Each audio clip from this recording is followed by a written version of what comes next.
This is every single little thing that I made during 2025. I started off the year with a huge quilting obsession, so I finished this puff quilt and then I turned this pillowcase into a pillow, which, yes, I realize the irony. And I bought this Mothman quilt kit, which was a great way to do my first correctly made full-size quilt. And now that I was a little bit more comfortable with my sewing machine, I decided to branch into making clothes. First the daisy dress and then this cute little gingham two-piece set, and I still wear the skirt all the time, but I have never worn this top. It is just not practical for me. Now this entire time, all 3 months, actually 5 months, I had been working on my husband's Christmas gift from 2024 and I finally finished and it turned out way too big, but he still wears it all the time because he says it's cozy. Launching back into sewing, I made this quilted bag out of scraps that I do still use like at least once a week. It is just so handy and practical. Unlike these shorts that I made out of a tablecloth, the shorts are fine, but the material is so bad it wrinkles almost instantly. And you will see me using the wrong fabric for projects is a theme throughout the year as I slowly but surely learn what the fuck I'm doing.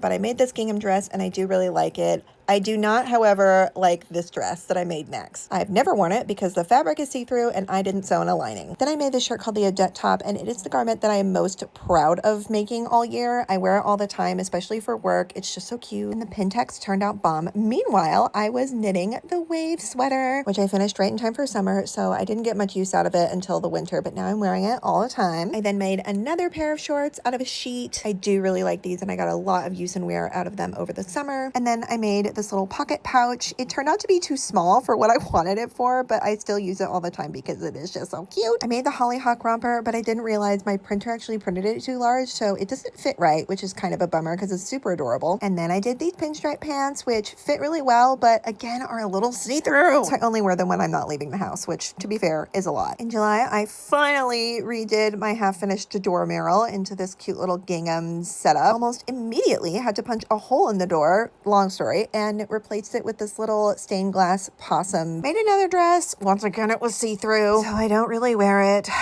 Then I learned applique with this Totoro bag. So cute. Knitted a pair of goose socks. I never weaved in the ends on these. They're still not done. In August, I did the mystery knit along with leaf hopper of her bee's neck cowl and made the Tolsta tee with this giant tomato double knitted onto the front. I took a bunch of napkins my cousin wasn't using and made her a shirt out of them. And then I made this two-piece dark gingham set that I do really get a lot of wear out of. In October, I did a quilted witch hat and loved the process so much, I made another one. I used a bunch of scraps to make my first stuffy, this giant goose. Knitted the anchor tee by Petite Knit out of alpaca. Finally finished the Sweet Dreams sweater I'd been working on for 6 freaking months. Made myself a coat out of an old tablecloth and made all of these Christmas presents. So many Christmas presents, including the most epic scarf. Tried out free motion sewing and knitted this kerchief bandana.